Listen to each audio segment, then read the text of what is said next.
I'm back again. This is basically the part 2 of the setup of the Lowrance H2 HDS Gen 2 units. This is the 12 that I've got on my dash, and I just wanted to kind of go over the settings on this thing as far as these course extensions go. What I do is I go into my settings on here, and I've got, well, let me go out of here and show you how I'm doing it. Come in here where it says settings. I come in here and where it says chart, it says heading extension, I turn it on. It says course extension, I turn it on.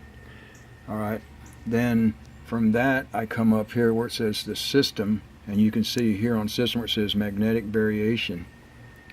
It'll have magnetic variation. Alright, okay, where it says that, now normally it's set on auto. When you install a 0.1 and you calibrate it, most of the time the Lowrance default is going to be set on automatic like this, right there. Alright, now when you're going down the lake, when you set the two settings that I just told you about, which will be heading extension and course extension, when you set those two settings and turn them on, there'll usually be a little difference in variation in a few degrees where it's off a little bit. So in the automatic mode, that is. So when you're sitting in the automatic mode, when you're fishing out there and heading down the river or the lake, or even sitting on a waypoint, you'll be a few degrees back and forth. It'll go back and forth on there.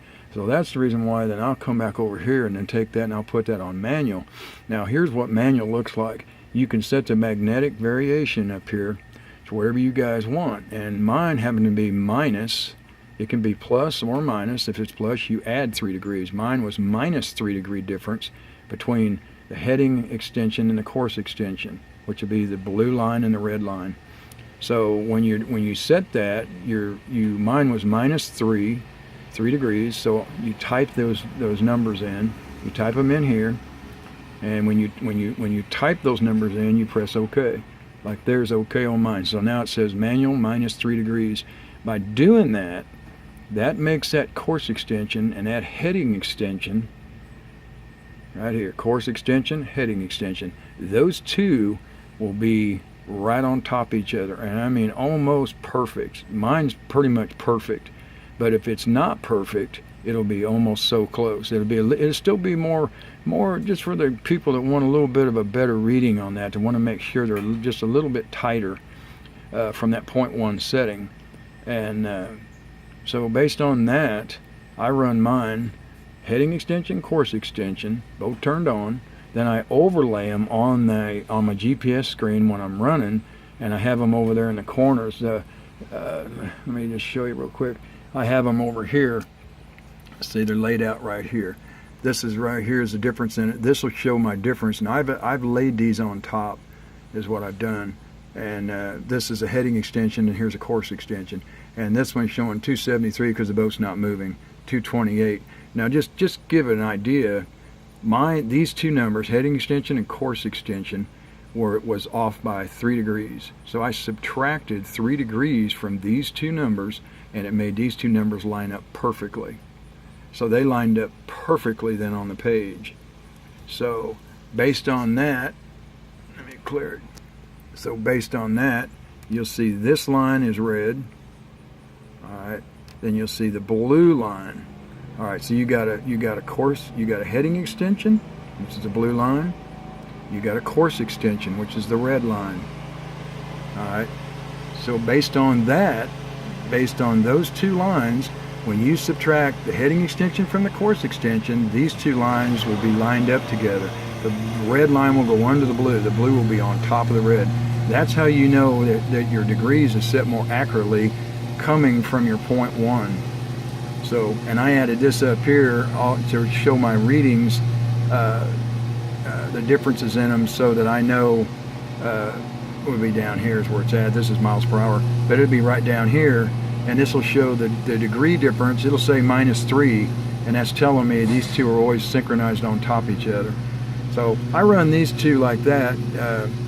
I like running the heading and the course extension because it tells me my error variance, how much off I might be from my antenna, which is the 0.1 that I'm running on this 12.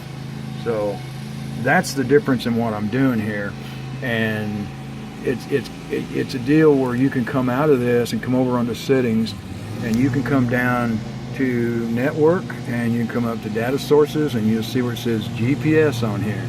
It says data source selection page. You open it up, and you see I've got it set to local and not global. You hit that, you come down, and you see I don't have it set to the HDS 12 unit, which is this device. I do not have that checked, because if I did, it would run off the antenna up here that's built into the Lowrance unit. On the dash, I don't want to do that. On my 9 at the bow, I do want to run off this antenna. And the reason that is because my boat's 21 feet long, and my GPS, my .1 antenna is mounted on the back by the transom. So it's as close basically to my LS2 transducer and my 83200 transducer that's mounted in the hull of my boat. So when I make waypoints, they're going to be based off of that antenna on the hull of the boat and on the transducer location. So my waypoints will be closer together and more accurate. So I press .1 here in the 12 unit that's on the console. So I'm running off the .1 antenna, and the bow is running on the, it's a 9 touch, so I would have checked this box for this unit on the 9 touch on the bow. But on the 12 on the console, I'm running the .1, so I check .1. I make sure it's on local, and you can come over here, and you can see where you can drop the box down. You can see where it says scope. You want the scope to be set at local. It'll need to say global, and usually by Lowrance's default, it's always set on global. I set them on local. This is what works for me on Kentucky Lake. So based on that, I will collapse the GPS setting, and I'll open up vessel setting. Now the vessel setting is going to be my magnetic setting from .1. So I open each one of these up right here, and I check .1 for every one of these on vessel, which is your heading, your rate of turn, your amplitude pitch, and your amplitude roll. And you want to make sure that all of those are set at local. So you'll come over to the side, and you'll see where it says the scope, and you set these all at local.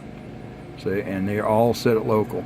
So just and on. You'll see how I set them all to local. They could be set at global, but I made them all local settings. So this here is going to be your magnetic compass settings. So I want the 12 and the dash to run on the magnetic compass settings and off the antenna off the .1. This is the one on my console. I'm going to have these same settings checked for my magnetic compass off .1 to run the bow unit, which is my 9 unit, which would be the unit right up there. It's the 9 unit that I'm running on the bow of the boat. I only want to run the compass setting on the 9 unit at the bow of the boat. I don't need the GPS antenna from the .1. I'll use the GPS antenna at the bow of the boat from the 9 touch built-in antenna. It's plenty accurate enough up at the bow of the boat. And again, the reason why I'm not using the .1 is because it's located 21 feet behind the bow. So the touch 9 would be 21 feet away if I made a waypoint up there. I only need the magnetic compass to work up there so that my heading up page won't spin. So it stays oriented on my waypoints when I'm fishing a waypoint out on a ledge. So back to the touch 12 here again. Here's how I've got it set up. And again, I set up all the magnetic compass settings, and here's what they are. And you want to set all your scope settings over here on this side. You want your scope settings to all be set to local. You set them all up to local. And then you come back, and I just collapse them all so that they're more organized. And like I said, I'll open up this again. We'll expand that, and you can see the 12 is set to .1. So you got .1 setting here, and then you got your vessel settings.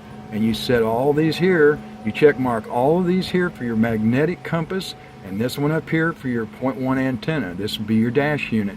All these settings will be the same on the bow unit, except you won't check mark .1. You'll check mark this unit, which up in the front is a 9 touch. So that's the difference in how you're going to set them. So it's actually quite easy once you know how to do it. So there's your settings that I'm talking about, and I hope that we'll come back up here, and there's your system that I was telling you. Now based on those settings and calibration of the .1, so that I have more accurate settings with the compass and the antenna, like I said, then I will On the chart setting, I do heading extension, which you saw that. I have a blue line and a red line, and then a course extension. And these two I've got checked. Heading extension, course extension. Come back to system, and you come down here where it says magnetic variation. You come back into that, and most of the time on a Lowrance, it's set to auto. Well, when it's set to auto, this degree variance right here, this magnetic variation, will be off somewhat as you turn the boat and as you're heading places, and the calibration that you did on the 0.1 sometimes won't just be perfect. It'll be off just a little bit. So to get it closer, just to get it better, you can come up and hit manual, and you can actually subtract the heading extension from the course extension, and you'll get a tighter variance on the magnetic variance. It'll be closer. So that way, mine was -3 degrees. Could have been +3 degrees or +5 or +10, whatever it is. But mine happened to be -3, so I set -3 in, typed it in through the keyboard here, pressed OK. Now mine's set at manual -3 degrees.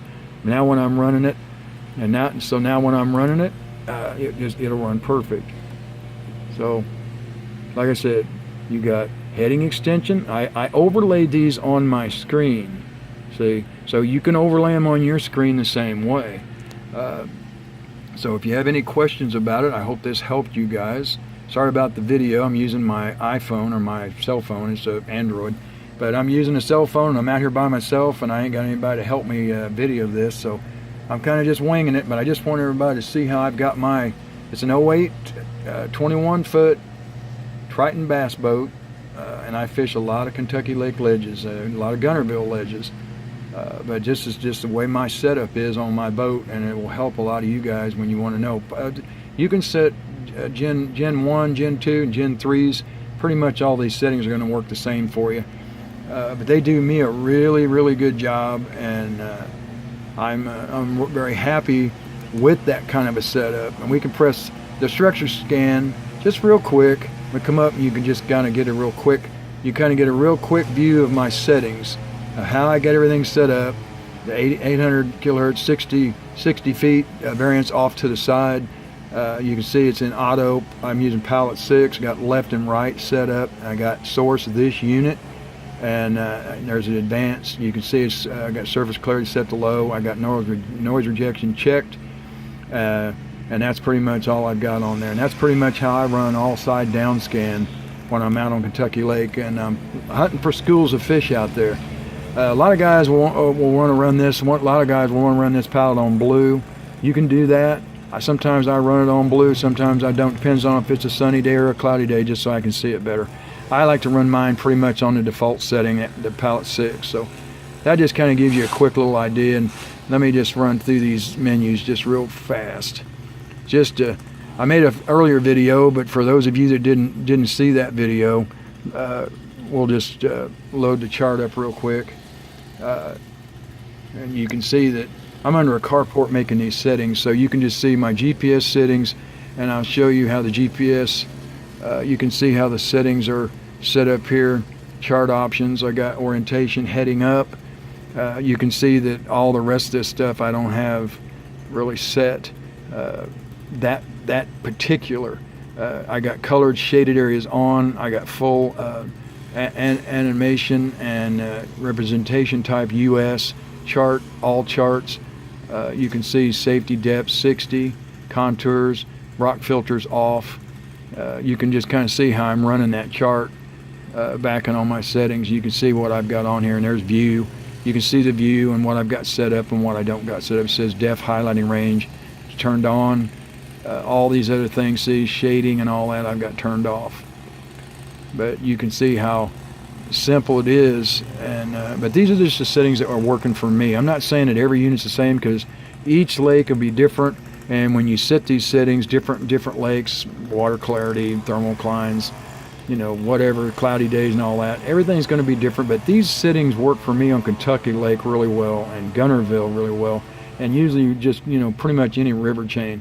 But then you can come over here and you'll see how I've just got the sonar set up. I've got it set at, it's an auto 8 range, but it usually runs around auto 20. 200 kilohertz on that. I got 8 sensitivity on the I normally set sensitivity like this, take it off auto, and I'll usually set it to 72 range, and then pop auto, and I'll set this down here to A5, and that gets rid of all the clutter. And I don't want all the clutter on the screen. I used to run it like at A2 and or -2 and -3, but now I run it on -5 and just got rid of the clutter. I just want to run a cleaner screen than that. But it's in auto mode. After I set it to 72, then I run it back to auto mode, and then set it to A5 on mine.